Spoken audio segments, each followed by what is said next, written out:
สบายดีมาพบกับ2คลิปตัวอื่นมื้อนี้ข่อยจะพาทุกคนมาถอนเงินเนาะอยู่ในแอปหวย12ราศีหรือว่าหวยอินซีเนาะถอนเงินเลขท้ายบินเนาะทุกคนสำหรับแอปตัวนี้เนาะเวลาที่เฮาถือเลขท้ายบินเนาะถือแบบนี้เนาะทุกคนมันจะขึ้นเป็นรางวัลแบบนี้เนาะแต่ว่าเนาะเงินจะบ่ถูกโอนเข้าบัญชีของเฮาโดยโกงเนาะแต่ว่ามันจะไปเข้าในกระเป๋าของเฮาหรือว่าเป็นเงินรางวัลของเฮาเนาะตอนนี้เนาะ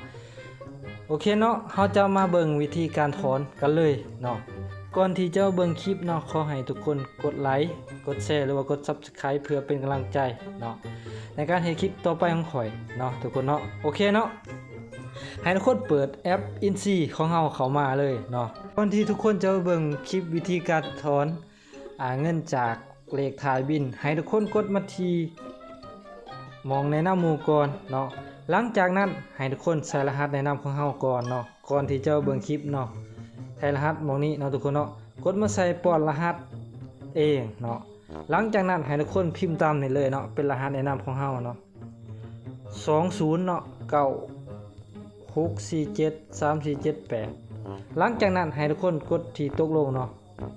ก็ถือว่าสำเร็จเนาะทุกคนหลังจากที่เฮาตกลงแล้วเนาะทุกคนเนาะตัวนี้อย่าลืมใส่เป็นเน็ตขาดเนาะทุกคนเนาะ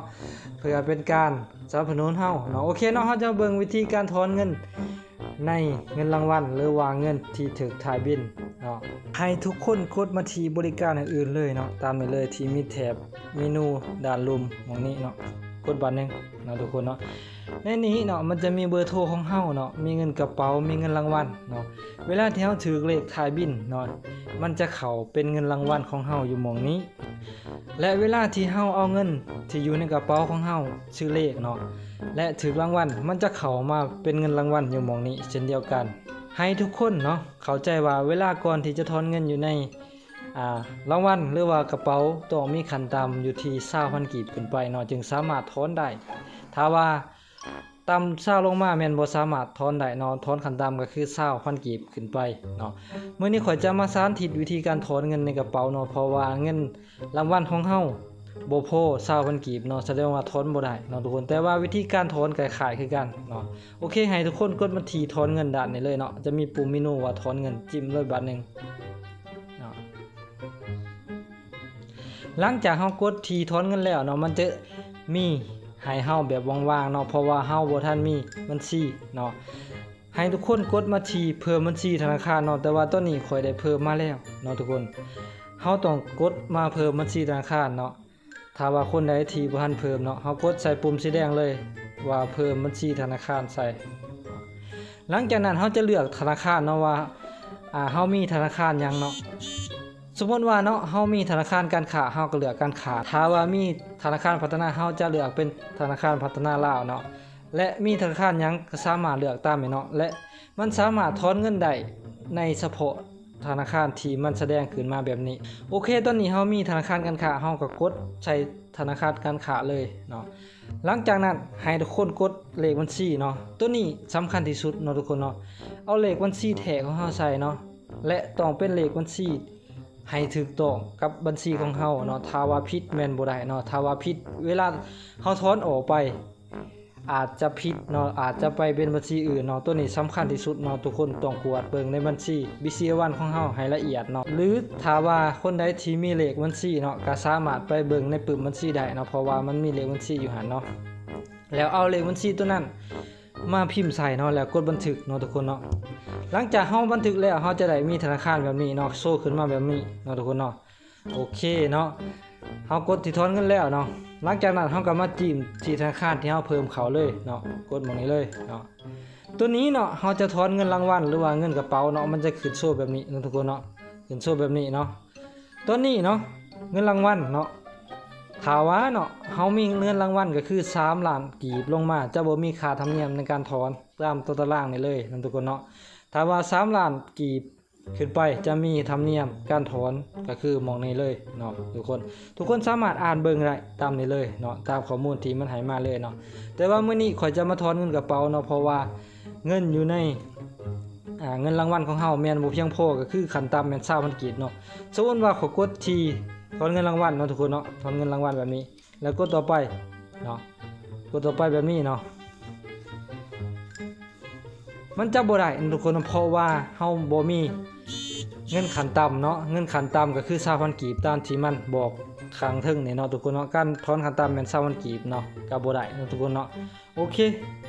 เฮาจะมาถอนเป็นเงินกระเป๋าเนาะแบบเดียวกันเป๊ะๆทุกคนเนาะการถอนเนาะก็จะจิ้มที่ถอนเงินในกระเป๋าเนาะตัวเงินรางวัลเนาะเวลาเฮาถอนมันจะให้จำนวนเฮาเลยเนาะแต่ว่าเงินในกระเป๋าเฮาต้องป้อนใส่เนาะตัวนี้เนาะเวลาที่เฮาจะถอนเนาะตัวอย่างขอจะถอนตัวนี้ก็คือ1ล้านเนาะ1,495,000 กีบนะทุกคน1,495,250 กีบเนาะ95,250 กีบนะทุกคนเนาะเฮาก็ใส่ตามเลขเลยเนาะตัวนี้เป็นคำอธิบายเนาะคำอธิบายเนาะอาจจะใส่ว่าได้ก็ได้เนาะถอนเงินกระเป๋าสมมุติว่าเนาะถอนเงิน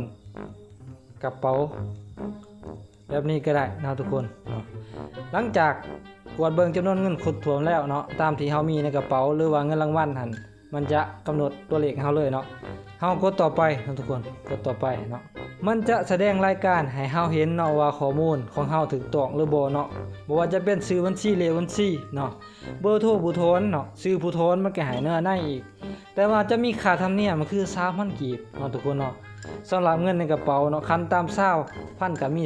ค่าธรรมเนียมมันคือ 3,000 กีบเนาะบ่คือเงินรางวัลเนาะคันต่ำก็คือ 20,000 แต่ถ้าว่าถอนเงิน3ล้านกีบลงมาจะบ่มีค่าธรรมเนียมเนาะแต่ว่าเงินในกระเป๋าแม้แต่ 20,000 กีบก็มีค่าธรรมเนียมเนาะทุกคนเนาะโอเคหลังจากนั้นมันจะส่งรหัส OTP มาหาเฮาเนาะปุ๊บเลยเนาะทุกคนเนาะเฮาจะเอารหัส OTP ที่มันเด้งขึ้นมาในหน้าจอของเฮามาใส่เนาะแต่เบอร์ที่เฮาตั้งแอปตัวนี้ต้องอยู่ในเครื่องของเฮาเท่านั้นเนาะทุกคนเนาะเวลาที่เฮาถอนเงินเนาะแต่ว่าตัวนี้บางอย่างเฮากดเข้าถอนเงินรางวัลมันเด้งขึ้นมาแล้วเดี๋ยวถ้าว่าเฮาบ่เห็นรหัสเนาะให้ขอรหัสมาอีกครั้งก็คือปุ่มตัวนี้ทุกคนเนาะถ้าว่ายังบ่เห็นให้ทุกคนเข้ามากวดเบิ่งในกล่องข้อความของเฮาในโทรศัพท์เนาะเพราะว่าโทรศัพท์ทุกหน่วยจะมีข้อความอยู่หั่นเนาะเฮาสามารถไปเบิ่งอยู่หั่นทุกคนเนาะโอเคข่อยจะให้ระบบส่งรหัส OTP มาใหม่อีกครั้งทุกคนเนาะเฮาจะกดขอรหัสอีกใหม่เนาะโอเคเนาะขอใหม่นะทุกคนว่ามันจะส่งมาหรือบ่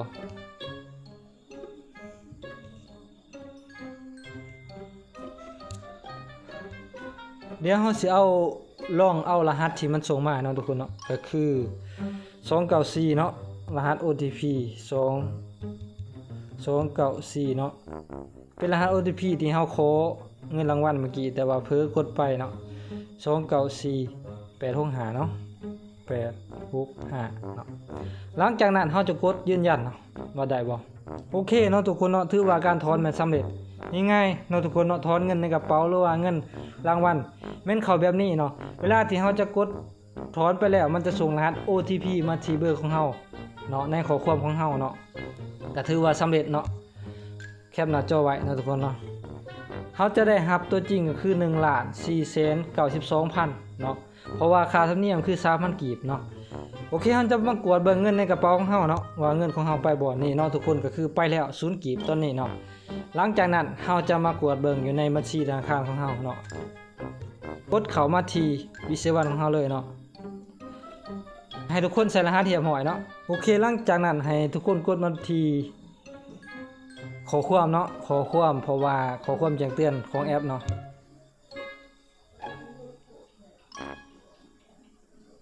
นี่เนาะทุกคนเนาะเงินรางวัลหรือว่าเงินกระเป๋ามันก็เข้าปุ๊บเลยเนาะทุกคน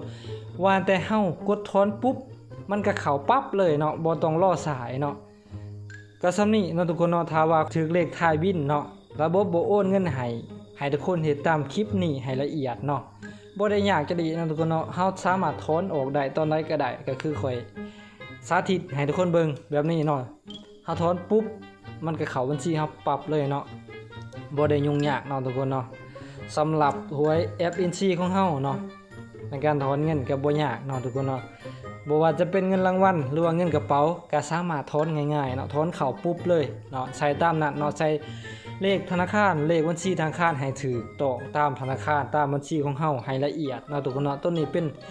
สิ่งที่ละเอียดอ่อนเนาะสำหรับเลขบัญชีเนาะเฮาต้องกวดเบิ่งอย่างละเอียดเนาะทุกคนเนาะโอเคเนาะสำหรับ วิดีโอนี้เนาะถ้าว่าเพื่อนคนใดเนาะบ่เข้าใจในการถอนเงินหรือว่ามีคำถามใดๆสามารถคอมเมนต์ใต้คลิปนี้ได้เนาะก่อนจากกันไปขอคนละ1 ไลค์1แชร์หรือว่า1 Subscribe เพื่อเป็นกำลังใจเนาะในการเฮ็ดคลิปต่อไปเนาะขอบใจ